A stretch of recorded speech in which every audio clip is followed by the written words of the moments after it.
नमस्कार, आप देख रहे हैं खबर 100 में हूं आपके साथ राहुल मौर्य। आइए नजर डालते हैं इस वक्त की सबसे बड़ी खबरों पर, लेकिन उससे पहले एक नजर हेडलाइंस की ओर।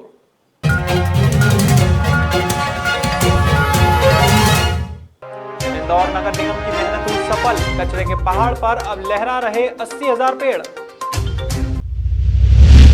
सांसद लालवानी नहीं करवा पाए क्षेत्रीय लोगों के लिए टैक्स माफ, अधिकारियों ने नियमों का हवाला देकर झाड़ा पल्ला। ईओडब्ल्यू ने सिटी प्लानर को किया गिरफ्तार, इमारत को गिराने से रुकवाने के लिए मांगी थी रिश्वत। बोरवेल और मोटरसाइकिल में हुई जोरदार भिड़ंत, दर्दनाक हादसे में हुई पिता और पुत्र की मौत।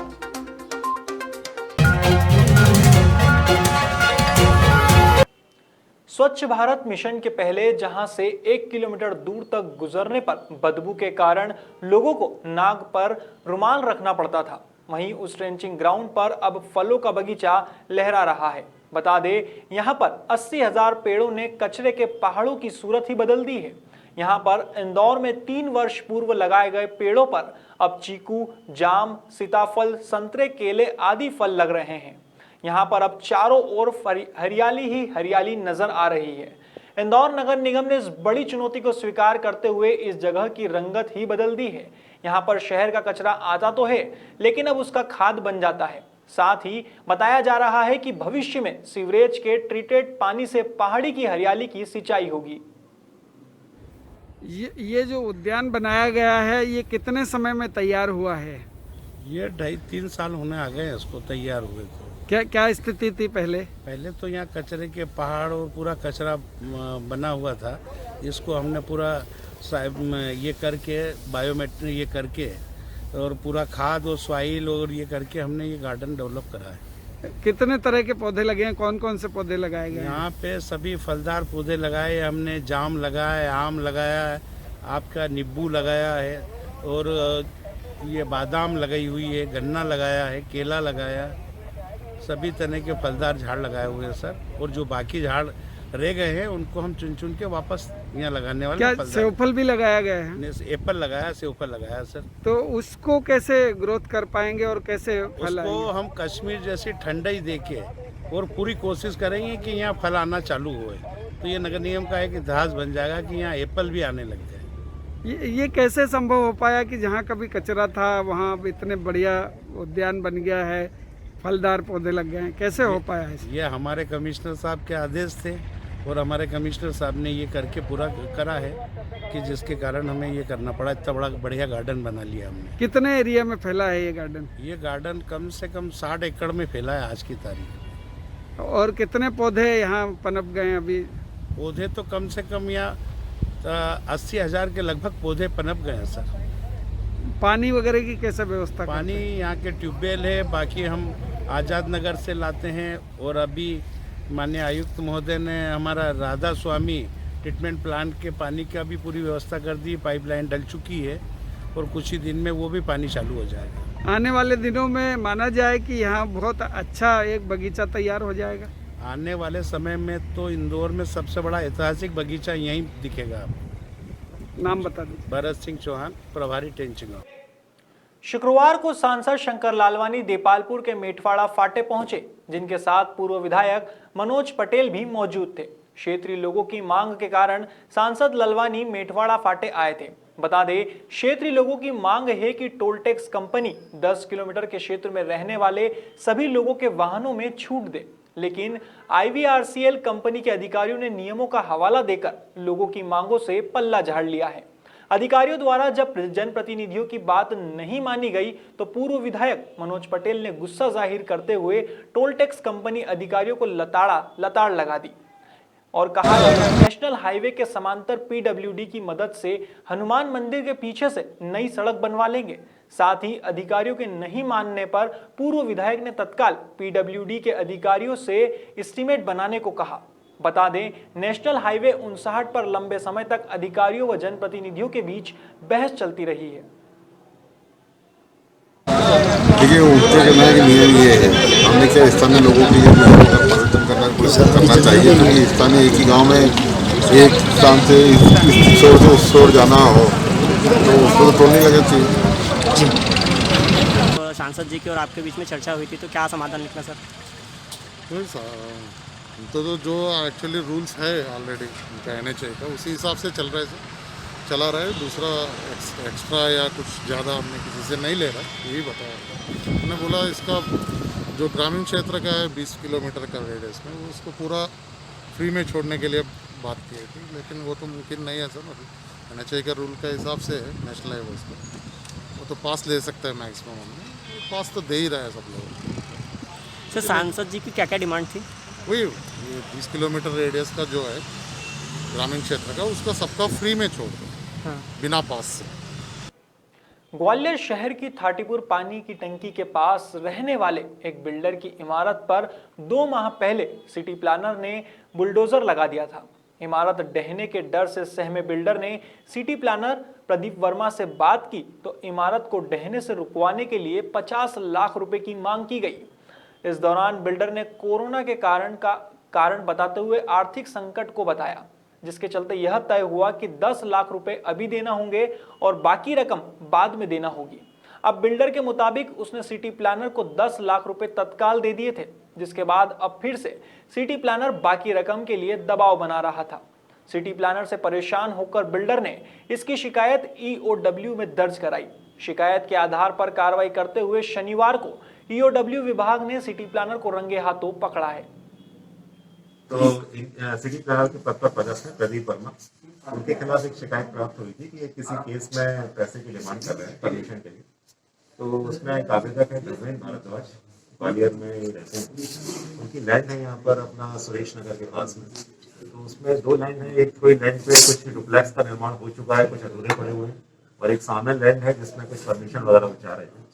तो इसकी मांग को लेकर इनसे इनकी लगातार बातचीत चल रही थी। 2-3 बार बातचीत हुई है, रिकॉर्डिंग हमारे टेप रिकॉर्डर में भी हुई है, दूसरा उनके मोबाइल में भी हुई है। सबकी ट्रांसक्रिप्ट तैयार की गई और इस आधार पर पाया गया प्रथम दृष्टया कि इन्होंने इस अपने निर्माण कार्यों को कराने के लिए और नगर निगम द्वारा कोई कार्रवाई नहीं की जाने को लेकर इनसे पैसे की मांग की। तो उस आधार पर ये 25 लाख रुपए में करीब इनकी डीलिंग तय हुई थी। उसके तहत 5 लाख रुपए की राशि आज प्रथम किस्त के रूप में दे रहे थे। तो उसको देते हुए आज जब इनका पैसे की देना तय हुआ, उस दौरान उन्होंने रास्ते में इसको बुलाया था। तो कार में ही हम लोगों ने इनको आसपास अपनी टीम लगा कर रखी थी, उससे ट्रैक किया। इनको कहाँ से 10 लाख रुपए पहले ही ले चुके हैं। ऐसा इनके द्वारा बताया गया था कि पहले भी इसकी पैसे की मांग रही है और वो पैसा उन्होंने दिया। रिश्वत के बदले किस तरह का इनको बेनिफिट देना चाह रहे थे प्लानर? ये चाह रहे थे कि इनकी जो परमिशन है, सामने लैंड पड़ी हुई है, मेनली तो यही था कि 19,000 स्क्वायर फुट की जो जमीन है उसमें नगर निगम की कोई कार्रवाई नहीं करेंगे और हम आपकी इसकी परमिशन करा देंगे। इस बात को लेके वो चल रहा था और कुछ इनके निर्माण कार्य जो अधूरे पड़े हुए थे, ये आप निर्माण कार्य करो, इस पर कोई हम लोग आपत्ति नहीं करेंगे। तो सर कोई ऑडियो क्लिपिंग वगैरह भी सौंपी गई है फरियादी द्वारा? हाँ, हमने सब लिया ना, वो सब ट्रांसक्रिप्ट बनती है और उसी आधार पर तो आगे कार्रवाई होती है। सर इनके पूर्व में इनके ऊपर और भी EOW में मामले चल रहे हैं? EOW में और कंप्लेंट्स गोपनीय रूप से चल रही हैं, वो डिफरेंट है। ये टोटली मतलब पैसे की डिमांड को लेकर थी, तो फरियादी द्वारा EOW से ही कार्रवाई कराए जाने की अपेक्षा की गई थी, तो उस आधार पर एप्लीकेशन। उज्जैन जिले की तराना तहसील स्थित दुबली फंटे पर बोरवेल और मोटरसाइकिल की आमने सामने से भिड़ंत होने की वजह से पिता और पुत्र की मौके पर ही मौत हो गई है। पुलिस से मिली जानकारी के अनुसार बाइक सवार रमेश डाबी और पुत्र जीवन तराना से बघेरा की ओर आ रहे थे। इसी दौरान यह दर्दनाक हादसा हुआ, जिसमें दोनों की मौत हो गई। फिलहाल दोनों के शव को पोस्टमार्टम के लिए तराना सिविल अस्पताल पहुंचाया गया है। हालैंड मशीन है जो बघेरा तरफ से आ रही है जी, और मोटरसाइकिल चालक है रमेश पिता बाबूलाल, मोगिया निवासी बघेरा, और उसका बालक पीछे बैठा था जीवन पिता रमेश, उम्र 15 साल की। ये दोनों तराना तरफ से बघेरा तरफ जा रहे थे। घटना क्या कारण रहा कि इतनी जो बोरवेल वाला जो है ये तेज गति में आके इनको टक्कर मारी है, जिससे दोनों की घटनास्थल पर मृत्यु हो गई। शनिवार को इंदौर नगर निगम ने समस्या निवारण शिविर का आयोजन किया। संभागायुक्त डॉक्टर पवन शर्मा ने कार्यक्रम का शुभारंभ किया। बता दें, कर्मचारियों की समस्या के निराकरण के लिए इस शिविर का आयोजन किया गया था। इस मौके पर स्वच्छता बैंड रथ का भी लोकार्पण हुआ और साथ ही मुगबधिर बच्चों के स्वच्छता पंच गाने की लॉन्चिंग हुई। इस मौके पर निगमायुक्त प्रतिभा पाल भी मुख्य रूप से मौजूद रही। स्वच्छ सर्वेक्षण को लेकर जो आज की तैयारी है, जिसमें आज 2-3 तरीके के वर्चुअल प्लेटफॉर्म के लिए सीडीज लॉन्च किए गए हैं। पहला जो सीडी है वो पुरोहित दंपति ने एक अच्छा मूक बधिर जो आदर्श सिविल सोसाइटी है उनके माध्यम से मूक बधिर बच्चों के लिए एक साइन लैंग्वेज में 7 सवालों के 7 जवाब जो सर्वेक्षण में पूछे जाने हैं उनका एक अच्छा डबिंग किया है, उसको लॉन्च किया गया है। साथ ही साथ बच्चों के लिए एक स्वच्छता की पाठशाला भी लॉन्च किया गया है, जिसके माध्यम से जिस तरीके से बच्चे भी घर में बैठकर वर्चुअल क्लासेस के माध्यम से अपनी पढ़ाई कर रहे हैं, उसी तरीके से स्वच्छता से संबंधित क्या चीज़ें इस बार इंदौर नगर निगम ने लॉन्च की हैं, क्या तैयारी है सर्वेक्षण की, इन सभी चीज़ों से वो परिचित हो सकेंगे। और इसके माध्यम से हम लोग अपना कम्युनिटी पार्टिसिपेशन जो इस बार के सर्वेक्षण में है वो भी बढ़ा सकेंगे। कोविड-19 के जो प्रोटोकॉल्स हैं उनके साथ साथ उनको ध्यान में रखते हुए, साथ ही मोयरा सरिया ने एक CSR की गतिविधि में एक स्वच्छता बैंड ऑन व्हील्स भी लॉन्च किया है, जिसमें जो कलाकार रहेंगे वो लगातार ऐसे सभी कमर्शियल स्पेसेस में जाके, रहवासी क्षेत्रों में जाके और पब्लिक एरियाज़ में जाके लोगों को जागरूक कर सकेंगे। इंदौर की जो स्वच्छता सर्वेक्षण की इस बार की तैयारियां हैं उनसे लोगों को वाकिफ। शनिवार को कृषि मंत्री कमल पटेल ने प्रेस वार्ता की। इस दौरान उन्होंने बीजेपी सरकार की तारीफ करते हुए कांग्रेस को आड़े हाथों लिया। उन्होंने कहा कि विपक्षी दल किसानों के नाम पर राजनीतिक रोटियां सेकने का काम कर रहा है। इस मौके पर उन्होंने मोदी सरकार की विभिन्न योजनाओं को गिनाते हुए कहा कि पिछले 5 सालों में मोदी जी ने अच्छे दिन लाकर दिखाए हैं। वहीं उन्होंने कांग्रेस पर वार करते हुए कहा कि वे 120 और 420 के मामले में कमलनाथ और राहुल गांधी के खिलाफ मुकदमा दर्ज कराएंगे। सुनिए उन्होंने प्रेस वार्ता के दौरान क्या कहा। सुनिए, अब तो चुनाव हो गए, जब चुनाव नहीं भी हुए थे तब जगह जगह मुझसे एक ही प्रश्न पत्रकार करते थे कि आप किसानों का कर्जा माफ करोगे कि नहीं। हम पहले ही कहते थे कि हमने किसानों का कर्जा माफ करने का वादा नहीं किया था राहुल गांधी जी ने और कमलनाथ जी ने, और ये षड्यंत्र करके किया था। उनको भी मालूम था कि कर्ज माफ नहीं कर सकते, प्रदेश की स्थिति नहीं है, लेकिन सत्ता में आने के लिए उनको पता था कि सत्ता तो आनी नहीं है, जमानत जब्ती होनी है, तो बोले कम से कम इतनी आ जाए कि विपक्ष का नेता बन जाए। लेकिन किसानों ने सोचा कि कर्जा माफ हो जाएगा तो दे दिए वोट, सरकार बन गई। और धोखाधड़ी की, इसलिए मैं किसानों से आपके माध्यम से फिर कह रहा हूं और मैं कराऊंगा, 120B और 420 में राहुल गांधी और कमलनाथ के खिलाफ मुकदमा कायम होगा, किसान कराएंगे। कब होगा? जल्दी, अभी ये करा रहे हैं। मंडी प्रांगण के अलावा मंडी के बाहर किसान के खेत से, खलियान से, घर से जो भी खरीदी होगी, या कोई प्राइवेट मंडी भी बनाता है अपने, तो वहां खरीदी होगी, उसमें 1 पैसा भी टैक्स नहीं लगेगा। जो टैक्स का पैसा बचेगा व्यापारी उतना भाव ज्यादा किसान को देगा, क्योंकि छुरी खरबूजे पे गिरे या खरबूजे छुरे पे गिरे, आखिर नुकसान किसान का ही, व्यापारी अपने पास से थोड़ी देता है, उतने रेट कम देगा किसान। अब चूंकि टैक्स फ्री कर दिया तो किसान को रेट ज्यादा मिलेंगे, और जो उसका ट्रांसपोर्टिंग खर्चा होता था वो बचेगा। दूसरा बता रहा हूँ मैं आपको, हमारे देश में 2 ऋतुएं होती है, खरीफ और रबी। तो खरीफ की फसल जब आई सोयाबीन की या धान की, अभी चल रहा, एक साथ फसल आती है किसान की, उसको खाद बीज दवाई का पैसा देना होता तो एक साथ मंडियों में जाता है, और एक साथ मंडियों में जाता है। व्यापारी होते हैं 100-200, उनकी क्षमता 10,000 कुंटल खरीदने की है, और 50,000 कुंटल माल आ जाता है, 1 लाख कुंटल माल आ जाता है, तो 10-10 दिन 15-15 दिन टटालियां खड़ी रहती है, और भाव बोली लगाएगा नहीं। मांग और पूर्ति के ऊपर भाव चलता है, मांग ज्यादा है, पूर्ति कम है तो भाव बढ़ेगा, पूर्ति ज्यादा, मांग कम है तो भाव घटेगा, और इसलिए किसानों को रेट नहीं मिलता। और जैसे ही किसान का माल व्यापारियों के पास आ रहा, बड़े स्टॉकिस्ट के पास गया, फिर रेट 4 गुना, 6 गुना, 8 गुना होते हैं।